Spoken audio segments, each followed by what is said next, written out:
Maybe because options are literally KLX 300 SM, DRZ 400 SM, or KTM. Can't turn a race 450 into a street bike in Canada.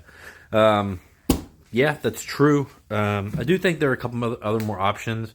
I think if you really don't want a KTM, like the 690 Supermoto or a 500 EXC Supermoto setup, I think you're way better off with like an XR 650 R or XR 650L or DRZ, or not DRZ, but DR 650, and run those as supermotos. I think you're still way better off than a DRZ 400, in my opinion.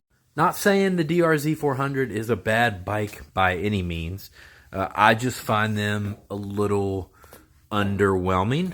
And when you're on a supermoto, the whole point of it is to be exciting. You don't want anything underwhelming. I definitely wouldn't want the KLX 300 SM or anything like that. I know there's the videos of the guys on the 125 supermotos in Europe doing all that cool stuff.